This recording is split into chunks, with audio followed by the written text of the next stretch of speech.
Apostle Paul shared these words as he approached his coming death. For I'm already being poured out like a drink offering, and the time has come for my departure. I have fought the good fight. I have finished the race. I have kept the faith. Now there is in store for me the crown of righteousness, which the Lord, the righteous judge, will award to me on that day. Not only to me, but also to all who have longed for his appearing. The time has come for my departure. The Greek word in this text, translated departure, was a term that was often used by sailors. It meant a time for the unmooring of a ship. Paul was speaking of a ship that would be unmoored from the land, and it'd be freed to set sail. In his lifetime, a ship would leave the harbor, and people would gather on the harbor side, and they would watch the ship until it sailed over the horizon. Have you ever done that?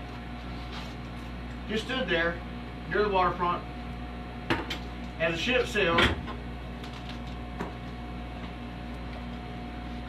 over the horizon. Have you ever done that?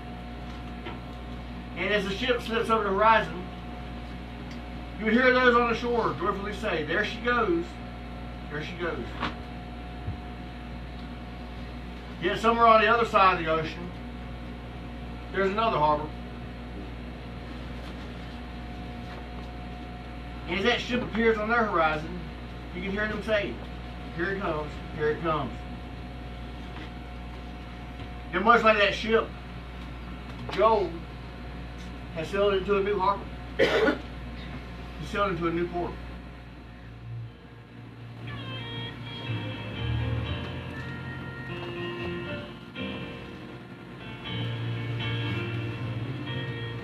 I have seen my last tomorrow.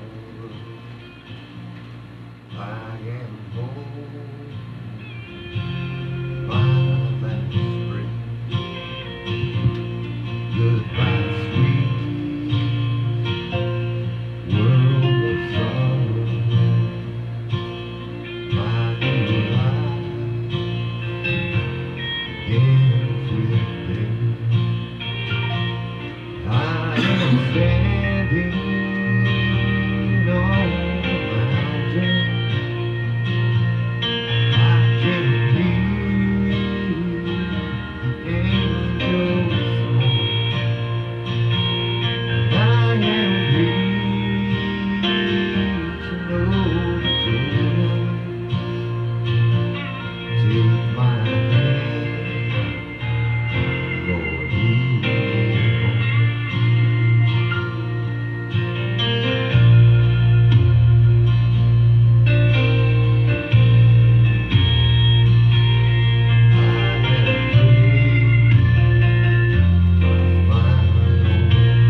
he got involved in it when it first started. Joe was actually the reason why the church was started, believe it or not.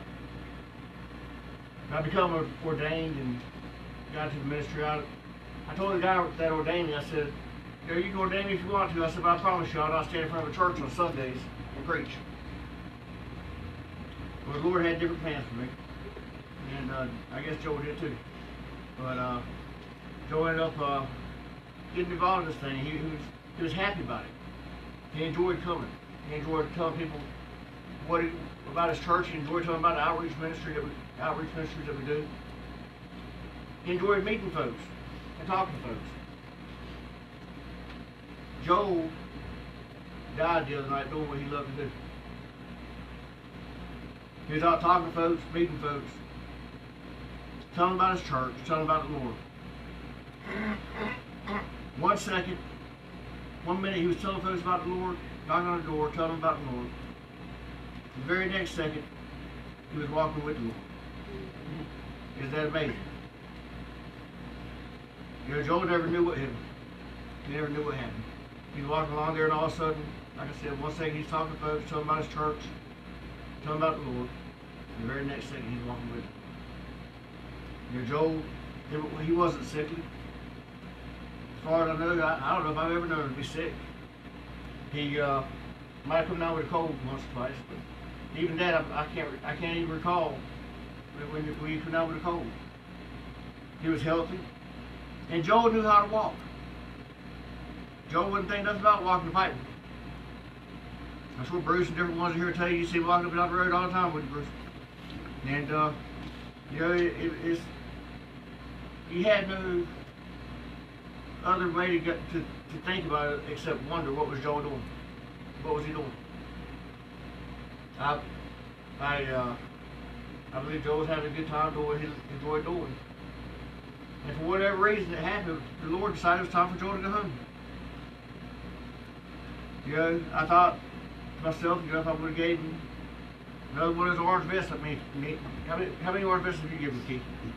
At least 4 or 5. I know you gave him a couple. I've given him two or three of them. And I couldn't help but think, you know, if I would have just went and got him an orange vest one more time, it wouldn't have made no difference.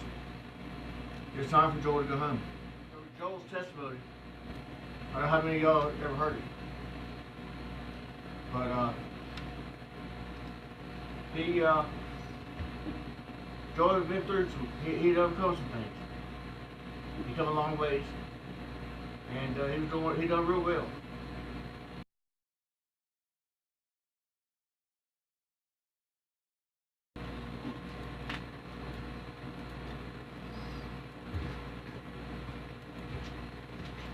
I'm Joel Smith, and I've been coming to Northeast Baptist Church since it started, and I'm going to tell you how it's really helped me, because I was on drugs real bad, about to lose my home, several payments behind, hardly no food in the house, and since I started coming to the church and giving my heart to the Lord, He turned things around, and now I'm helping people by working in the garden that we have to send food.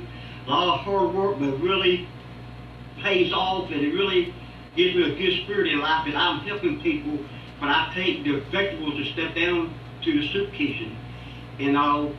And I just want to say, if it weren't for this church, I probably wouldn't have nothing, you know, because I was going down the wrong path and got the Lord in my heart, and I just know that this church has really helped me, and it's helped a lot of people. And I like to come out here and worship, to sing and praise Jesus' name to everyone. And I invite you to come to Northeast Baptist Church and join us. And I'm sure you'll get a blessing out of it just like I have. God bless you. Amen. Joel did a lot of work for this church. He put a lot of effort in. I've missed Joel today. The part of the reason why I was running a little bit behind, because I didn't have Joel here to help me. But he was always right there with me. Anytime we had anything going on in the church, he was right there, you know, whatever needed to be done, he was there to do it. I mean, miss Joel.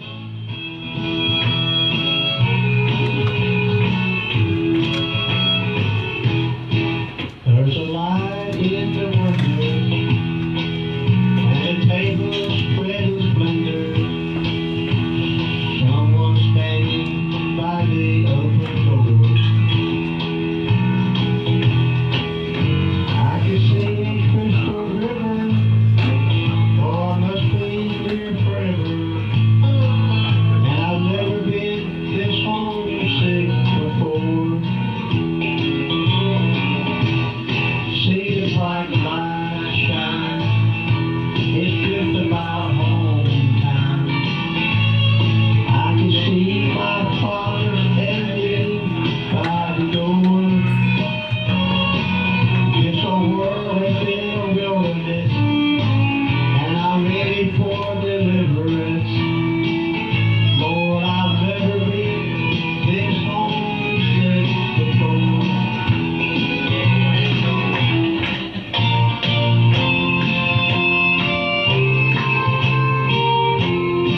someone leaves, passes away, we have memories. We have pictures. We take pictures to remind us of those memories. And I was getting some pictures together today for Joel this morning. Put down here in front. I saw a picture of his mom and dad. I've never seen those pictures. I just happened to come across them. And mom and dad and Joel as a baby. Different ones. There's a picture of Joel down there. I think he was 60 or 61 years old. At Caravans. He never rode a roller coaster before in his life. So he was going to the 60 or 61. I don't know if y'all know who Lil Wayne is, but he said whenever he turned 70, he was going to a Lil Wayne concert. That's what he said. Oh, Joel was a character. He was a mess. He always had a smile on his face. Pretty much most of the time. You know, me and Joel, we got a lot of memories. And that's one thing about this service here. I sat back and thought about all the memories. Just like I had memories, I'm sure each one of y'all had memories. You know, there's several people that passed away that was coming to this church that Joel went home to see the other day. First of all, his mama, his dad, Corey, OJ, Keith, several different ones. And Corey and OJ and Keith, you know, they come to this church here. And Joel had his way with all of them. They all love Joel. I haven't heard anybody I spoke to within the last week since this happened. I haven't heard anybody have anything really bad to say about Joel. Not a thing. And I guess as I was thinking about things, I thought about it, I said, what would Joel want spoke about more than anything during his service? What good time, what great event, you know, what would Joel want to be talking about? I think the main thing is that Joel wants you to consider this. 3 letters. DTR. DTR. Y'all know, most younger people would know what those letters stand for. But if you're not sure, let me help you out. DTR. If you're a young man and you're in a relationship with a young woman, chances are these letters are enough to strike fear into your heart. You may run away from, postpone, you may dread the DTR talk. You know, some young men will even terminate a relationship if they feel the DTR talk is imminent. You see, it's that official talk that takes place in every romantic relationship. Y'all know what it stands for yet? Have you figured it out? DTR?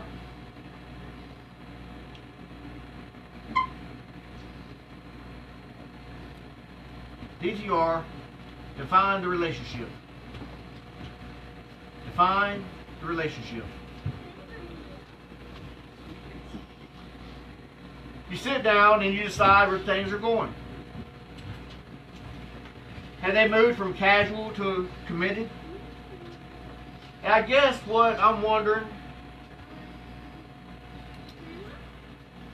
what would it be like if you sat down with Jesus and had a DTR talk? How would that conversation go? Are things, how committed are you to things? How committed are you to Him? You know, maybe you would be excited to have that conversation. Or maybe it might make you feel pretty uncomfortable. Really, it would just depend on how you feel about Jesus. There are many people who want a relationship with Jesus, but they just want it on their terms. They want a no strings attached relationship. where they get all the benefits without any commitment. Now, if you asked them if they believed in Jesus, they would probably say that they did. But now here's the thing. If you study through the scriptures, you find that Jesus wasn't never really interested in enthusiastic admirers. It really wasn't fans that Jesus wanted. What Jesus wanted was completely committed followers. So maybe the best question that we could ask ourselves as we define the relationship is, are you a fan of Jesus or are you a follower? I think this right here, I think this was very important to Joel, and I think he wants everybody here to have a good understanding. That's why he spends his afternoons outdoors talking to folks. Knocking on their doors and telling them different things. Telling about the church. Telling about what the Lord had done for him. And sharing with them that he would do also the same for them. So, I thought about that. And most of my life, I was just a fan of Jesus. I grew up in a Christian home. Learned a little bit about the Bible at an early age.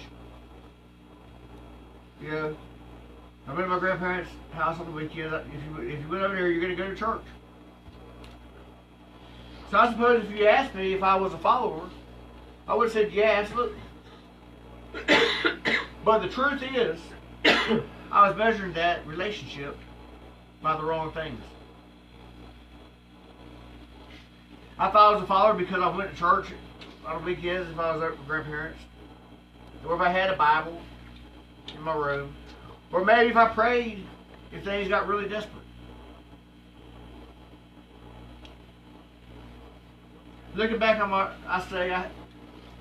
relationship, I would say I was a fan of Jesus. You see, I knew all about him, but I didn't really know him. Sometimes on Sunday mornings, I've been in different churches and, stand up in different places and speak. Even here. You look out at a congregation and you just can't help but wonder. Is our churches, have they really become stadiums full of fans? So let me just come right out and ask you, are you a follower of Jesus or are you a fan? Now take your time with that answer, because it may be the most important question you ever ask yourself. In fact, let me ask you a few other questions real quickly to help you answer that one, honestly. Here's the first question. Have you ever made a decision to believe in Jesus, or have you committed to following Jesus? You see, I believe that most people, they've made a decision at some point in their life to believe. I mean, they believe that Jesus is God's Son, but they never really made a commitment to follow Jesus. Maybe that's you. Maybe at some point, sometime in your life, someone shared with you John 3:16. For God so loved the world that he gave his only begotten Son. Whosoever believes in him should not perish but have everlasting life. Well, who doesn't want that? Who doesn't want it? So maybe a decision to believe in Jesus. They made a decision to believe in Jesus, but they never really made it a commitment to follow him. The problem is that when Jesus defined our relationship with him, being a fan was not an option. Although many people are familiar with the words of Jesus from John 3:16, there's another passage of Scripture that records the words of Jesus from Luke 9:23. You don't see them wrote on a poster board held up at a game or sporting event. But I assure you, they're just as legitimate. Jesus says in Luke 9:23, he says, if anyone shall come after me, let him deny himself, take up his cross daily, and follow me. Now you see right here, Jesus is making himself clear that to call yourself a Christian is more than just an intellectual decision to about who he is. It's following him with your whole heart. If you read through the Gospels, you'll find that 5 times Jesus says, believe in me. But about 20 times he says, follow me. There are a lot of fans see Jesus as many of important things. But in verse 33 he says, but if any of you who does not give up everything he has cannot be my disciple. Well, guess what? When you start talking about this, the crowds go home. They begin to thin out. The fans go home. And it's like this. You see, fans admire Jesus, but followers are devoted to him. They're willing to sacrifice for him. Now here's a question to ask yourself. Has following Jesus cost you anything? Maybe a promotion. Has it cost you your popularity? You see, you really don't know if you're really devoted to something or someone until sacrifice is required. So fans admire, but followers are devoted. Something else to consider while you're thinking about this. Is there certain areas of your life that is off limits? Or does Jesus have all access? A fan will have certain doors of his life that Jesus isn't allowed in. So they may say, Jesus, I give you the key to my heart. But in reality, they have some doors that the key won't open. Maybe the key you give him won't open the door labeled money. Or the door labeled relationships or success or work. Those are areas that you have decided that are off limits. So we say, Jesus, I give you my life, but make yourself at home. But Jesus, stay out of the bedroom. You can't go there. You can come to work with me, Jesus, but there's some meetings that you don't get to attend. There are some nights I'm going to go out with my friends, Jesus. I'm sorry, buddy, but you don't get to come along. You see, we try to define the relationship on our terms. And yet, Jesus made it clear that if you were to follow him, it requires a complete commitment. In fact, the very first sermon he preached, called the Sermon on the Mount, Jesus talked about all kinds of areas that you and I tend to label off limits. See, he talked about lust and sex and marriage and divorce, and he talked about money, stress. He even talked about politics. Because he wanted to make it clear that the relationship with him is all inclusive. That the follower gives him the master key.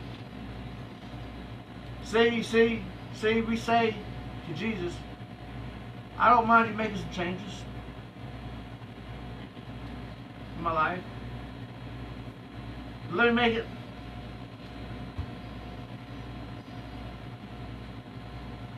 today. But Jesus wants to turn your life upside down. We say, I don't mind a little touch over. But say Jesus wants a complete renovation.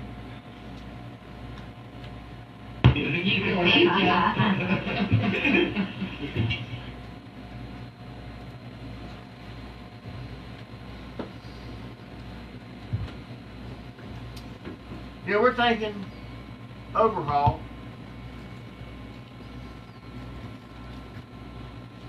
And Jesus is thinking, you know, we're thinking a little tune-up, and Jesus, he's thinking overhaul.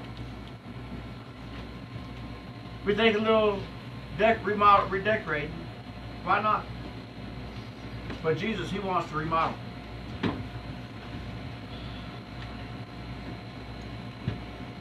He don't want some small box labeled religion. That ain't what he wants. He won't settle for a few seconds of your day before you fall asleep at night. Whisper some little prayer to him. He won't settle for any hour, for an hour a week on Sundays. And you check off your to-do list. I think it's very important that we all know, because this is what Joel wants you to know, that Jesus wants you to have him the same way that he loves you. In the service, I want to think about Joel when we hear the song right here. Think about where he's at right now. Like I said, I know everybody knows no doubt, no question. So just remember him and how he made us feel when we were around him. Because I know, like I said, he made me a good person.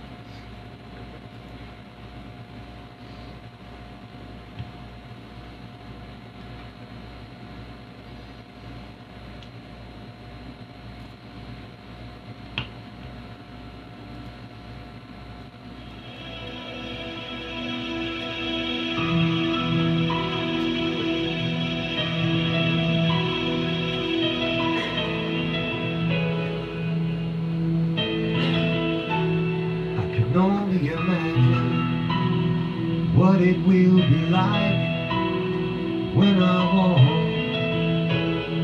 by your side. I can only imagine what my eyes will see when your face is before me. I can only imagine. Only imagine, yeah. Surrounded by your glory, what will my heart feel? Will I stand in your presence? To my knees will I still? Will I stand in your presence? To my knees will I fall? Will I sing hallelujah? Will I be able to speak at all? I can only imagine. Can only imagine. Can only imagine when that day comes, when I find myself standing in the sun. I can only imagine. When all I will do is forever.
know, last Saturday night,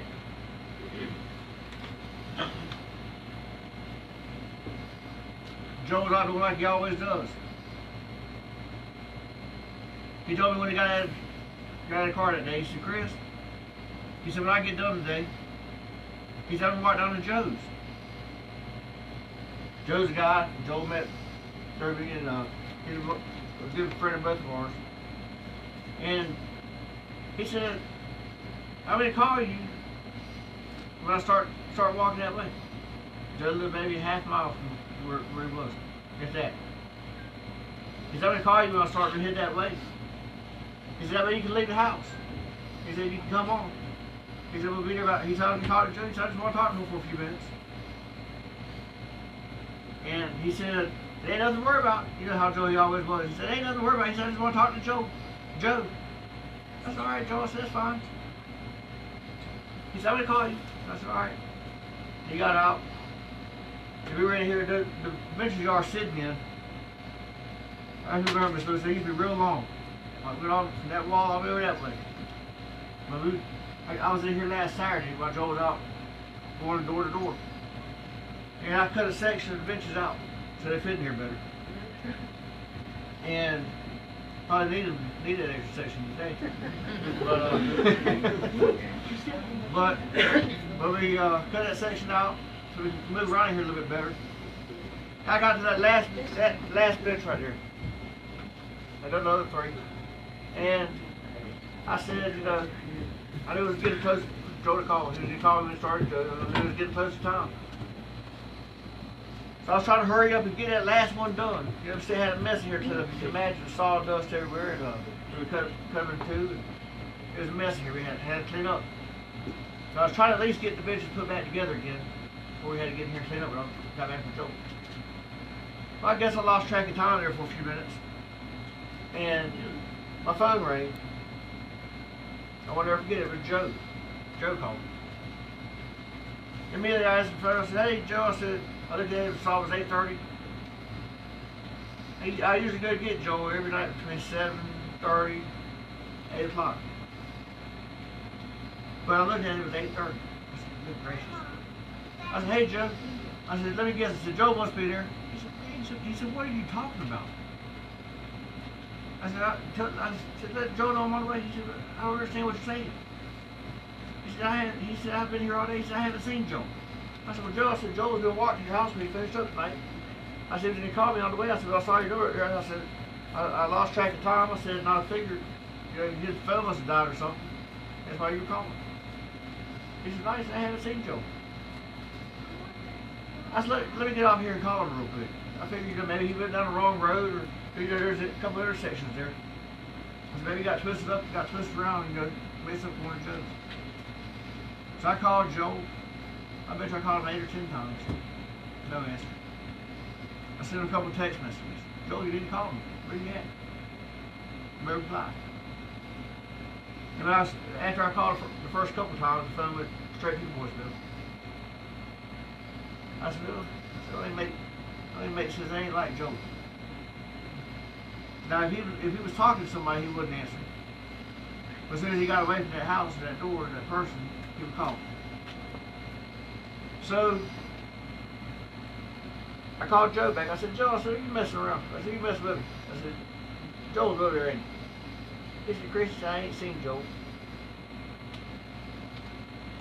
That's how I started to feel something just going right. I went and I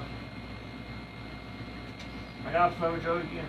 I called Joe a couple more times, no answer. Then Joe called me back. He said, "Chris," he said, "I just thought about it." He said, "I know what happened." He said, "I know what's going on." He said, "About 10 deputy sheriffs just flew by here with their lights flashing." He said, "I bet you they were going 80 to 100 miles an hour." He said, "Them rich people down here in Walnut Creek," he said, they seen Joe out there, they got a little bit there on the edge dark, and they called the law on him. Think he was up to no good, you know. And the law's out there asking questions, find out what's going on. He said, "That's why he didn't answer." I said, "No, Joe," I said, "because when Joe's been in that situation before," I said, "he would either call me and catch me totally off guard with it, or either I'll call him and next time he's handed the telephone to the officer Because them completely got far with it. But I said, for him to sit there and not answer, I said, it just don't seem right to us, but hopefully so. Hopefully you're right. I got off the phone with Joe. I told Joe, I said, I guess I better go wash up and get right around and see if I can find him. See if, like I said, we're down the wrong road or something. I had a feeling, I said, Joe ain't done that. That ain't happened. I come back over here, after I washed up, I sat down here for a minute. I said, you know what? I said, I can go out there right around and look for Joe if I want to. I said, you might find him, you might not. I said, or I can sit right here. I said, well, we're going to hopefully, Joe will call in a few minutes. He said, hey man, I don't know where I'm at, I don't know where I've been, but come get me. I said, either that, or somebody's going to let me know something. Somebody I got the broken, I started picking up some of the stuff in here and cleaning up. I didn't see him pulling through the driveway. I heard it hit the handle on the door. I looked up. It was a state trooper. Followed by two more. That's pretty much what I did, I didn't hear it, really. I knew what that meant. And I was hoping that maybe Joe was in the hospital. That would be, I was hoping for the best of the worst. Maybe Joe was in the hospital, scarred up a little bit. Maybe a broken bone or two. I had no idea what happened. But they asked me, they said, are you feeling? I said, no, I saw the preacher.